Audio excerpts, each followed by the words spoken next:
appreciate everybody that is joining us tonight. Thank you so much to everyone that's watching us on Twitch, BIDWKB on Twitch. What's up, Rosalba? What's up, Northern Witch? Shout out to everyone that's checking us out over there. You can follow us over there as well. We're on Facebook, BIDWKB, Instagram, samesies. Over on Twitter at Burn It Down KB. Now, this is another Cops Ain't Shit story that you guys need to know about. And let me give some content warnings for all kinds of things. Okay. So many content warnings. So, yeah, for all the things I can't even enumerate them. Just whatever you can think of needs a content or a trigger warning. This story has that.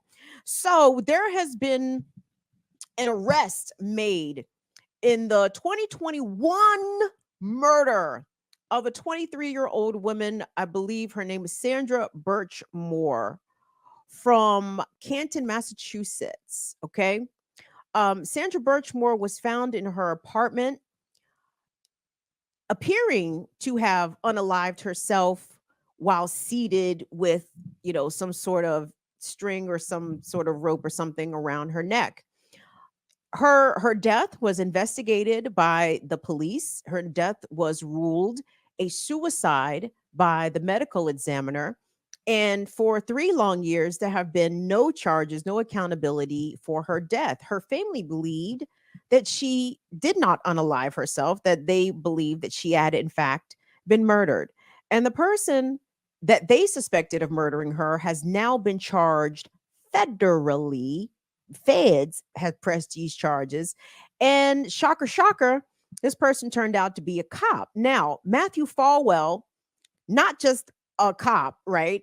He was in charge of the Explorers program at his police department, or he was a participant in the Explorers program at his police department. And for those of you that may not know what the Explorers are, in a lot of police departments, I think my own fucking police department had in the newsletter that they were looking for young folks, usually middle school, high school, maybe even some elementary school age, where it's the police getting quote involved with the community to try to form community bonds and to give the kids an experience in policing and how to beat niggas up and how to get away with murder and shit. I don't fucking know what the Explorers do. But honestly, there have been a number of cases in recent years of children being exploited and abused, unfortunately, sexually by a lot of these cops in these Explorers clubs. They have been prime grooming uh, uh, grounds for pedophiles who happen to be police, right?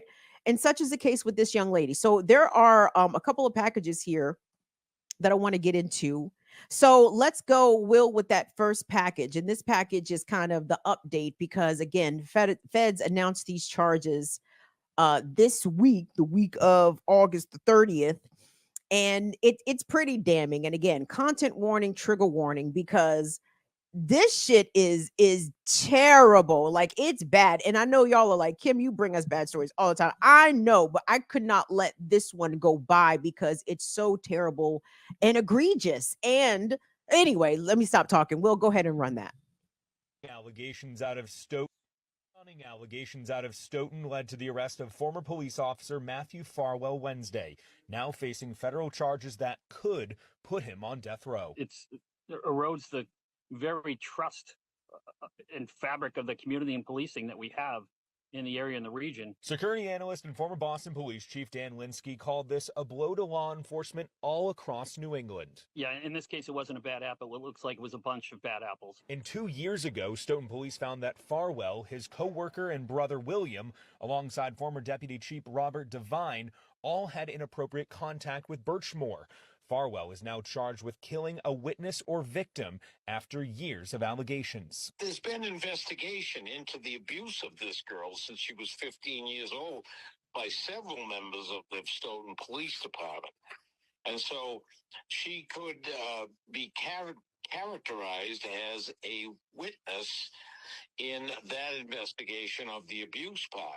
Attorney Philip Tracy said with all similar federal charges, the death sentence for Farwell, if convicted, is possible, but ultimately up to Washington to decide if they'll pursue. With the idea of abusing and using the child and then killing her while pregnant, I think you could make a case that this is a death penalty case. But that decision will have to wait for some time. Winsky assured us there will, however, be changes statewide to how departments are run and who's left to oversee their power. Every officer in New England, every officer across the country is going to have to work harder at reestablishing that trust.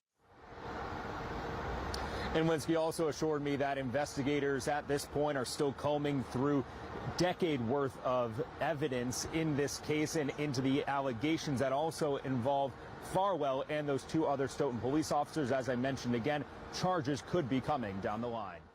She spent a lot of time over here. Many summers. Used to have the pool in the backyard. Family members cling to happier memories. She was hilarious, and she was smart as a whip, too. Oh, my God, she was smart as a whip. But it's been an emotional roller coaster for those who grew up loving and caring for Sandra Birchmore. For Colin Nee, finding out Wednesday that his second cousin was allegedly murdered by former Stoughton police officer Matthew Farwell came as no surprise. One of the first things that crossed my mind, it wasn't suicide. Nee says family knew about Farwell, who Birchmore met through a Police Explorer program. Federal investigators claim Farwell groomed Birchmore and started having sex with her when she was just 15 years old. A couple years goes by, it slips out that she may or may not be having a relationship with one of the instructors. Family members are a little upset about it. Colin Nee's wife, Kelly, says Birchmore told her that Farwell was the father of her unborn child. We just all knew he was the father. She's talked about him for years. And she claims it wasn't the first time Birchmore was pregnant with his baby. She had told me she had a miscarriage, and the father was a police officer. Kelly Nee says Birchmore was first pregnant back in 2019, but lost the child. The second time in 2021, leading up to her death, she was elated. She was sad that she had the miscarriage, you know. So when she finally got pregnant and everything was going well, right before she passed away, she was just so ecstatic that she was finally going to be a mother. With Farwell in custody, the family now left feeling vindicated for the first time. Just so happy that the truth has finally come to light and that the FBI stepped in and did what they needed to do, and everyone involved is going to get their due justice. Now, the family also tells me they do intend to be at Farwell's next court hearing in September. Live in the newsroom, I'm Kirsten Glavin, NBC.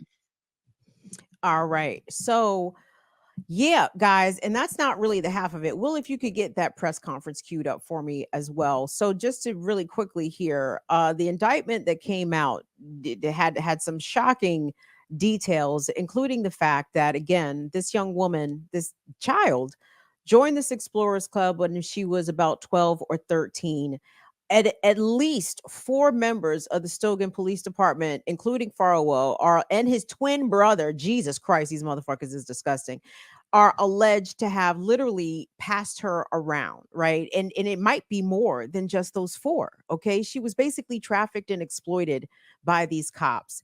There was hundreds of photos and videos of the explicit nature exchanged from this young woman to multiple police officers. In fact, the indictment also goes on to allege that Farwell was trying to introduce her to other cops and encouraging her to have sexual relationships with these other police, guys, basically trafficking this young woman whom her home situation was such that she didn't have a father figure. So she looked up to these fucking pigs as protectors or as guiders, and look at what they did to her.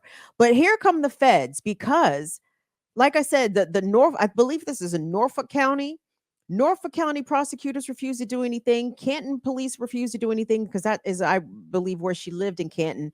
And the Stoughton police, or Stogan, they did Stogies, Sturgeons, whatever. The Stoughton Police Department refused to do anything to prosecute shit. And you know the shit is bad that the feds got to do something and get involved. And it's usually fuck the feds. It is always fuck the FBI. But the fact that the feds had to intervene here because the cover-up was so blatant should tell you something. So let's listen to the press conference, just a couple minutes of it, if we could, Will.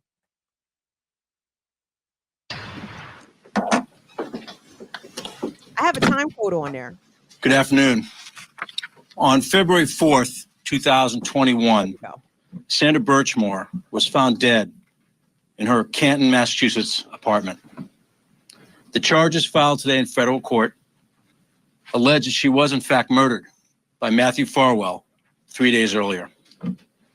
At the time of her death, Sandra Birchmore was a 23-year-old woman with her entire life ahead of her, and she was pregnant with her first child. We allege that Sandra Birchmore survived years of grooming, statutory rape, and then sexual violence, all at the hands of Matthew Farwell, who was employed throughout their relationship as an officer and then detective for the Stoughton Police Department. And when it became clear to Mr. Farwell that he could no longer control Sandra Birchmore, he allegedly silenced her permanently. This morning, Matthew Farwell was arrested on a federal grand jury indictment, charging him with one count of killing a witness or victim. Specifically, Mr. Farwell is charged with violating Title 18 United States Code 1512 for killing Sandra Birchmore with the intent of preventing her from communicating information about his possible commission of federal crimes. How did this all unfold? What happened here? Well, back in 2010, a 12-year-old Sandra Birchmore applied to join the Stoughton Police Department's Explorers program, which introduces teens to policing. Officer Matthew Farwell was an instructor in that program. And as alleged in court documents, he befriended Sandra Birchmore, contacted her online, went to the library with her, became friends on Facebook, essentially groomed her. And then he committed statutory rape by having sex with her when he was a 27-year-old police officer and she was just 15 years old. Mr. Farwell continued to have a sexual relationship with Sandra Birchmore until her death 8 years later, allegedly meeting her for sex regularly when he was on duty and being paid by the Stoughton Police Department. Now, in the weeks leading up to Sandra Birchmore's death in February 2021, she found out that she was expecting a baby. And she told Mr. Farwell that he was the father. According to court documents, Ms. Birchmore was very excited about becoming a mother, buying baby clothes and other items, taking precautions to ensure the health of her new child. Sandra Birchmore had good friends, she had a good job, she had dreams of becoming a nurse, and she had a child on the way. But Mr. Farwell did not share in that excitement.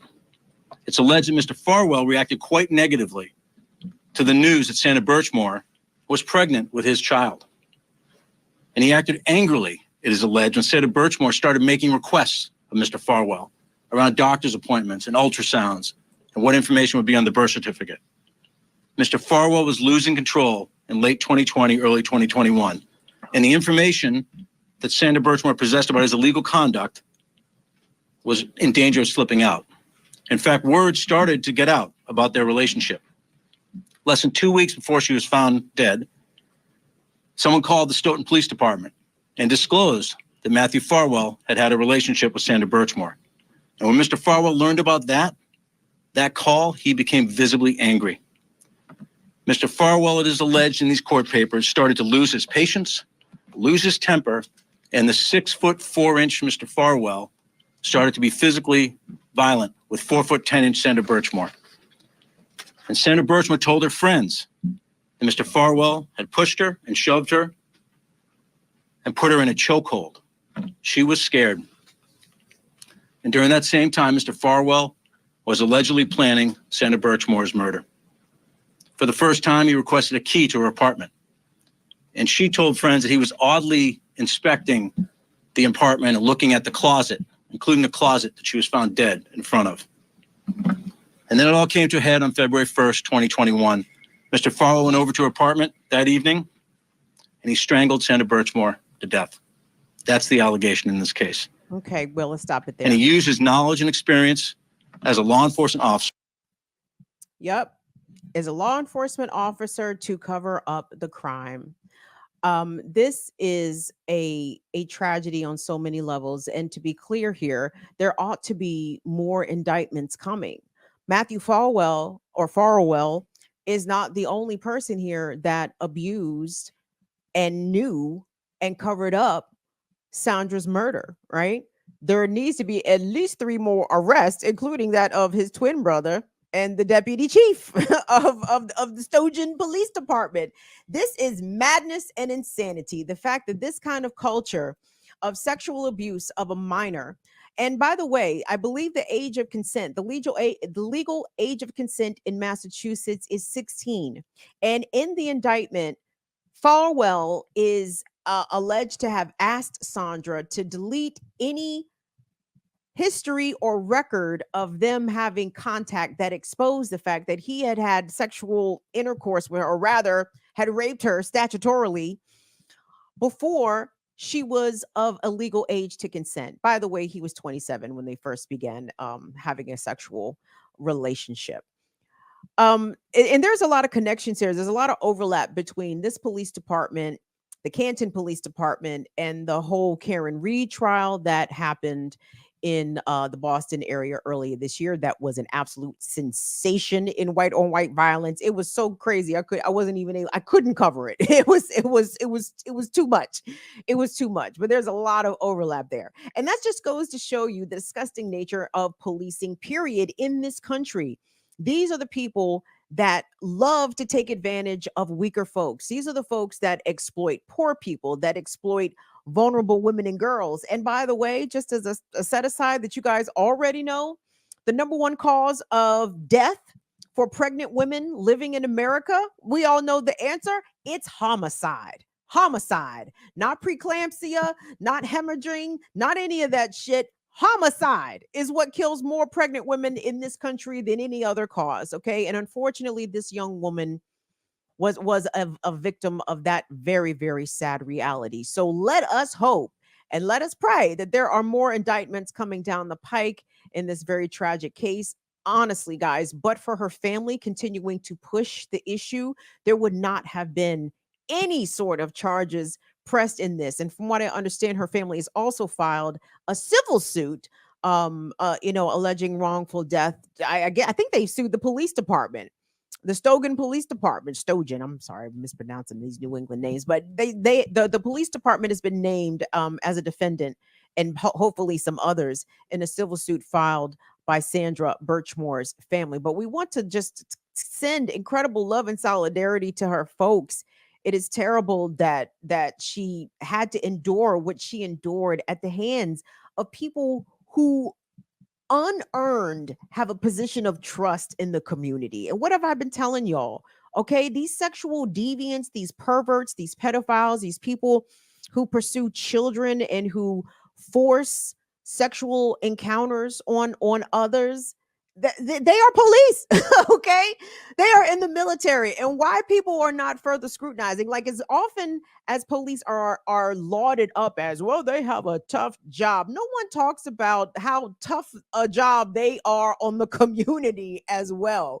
When it comes to the profession that is most likely or has higher instances of sexual abuse and domestic abuse, that the little nugget about police and soldiers seems to fall by the wayside. For all that they have a tough job rhetoric, well, they also are tough on their families and on strangers. It's fucked up.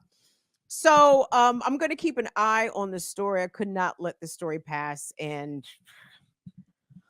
I guess good job, FBI, for doing what the fucking local yokel cops wouldn't do. But Jesus Christ, if you're trying to rehabilitate the image of police, this is a bad look all around.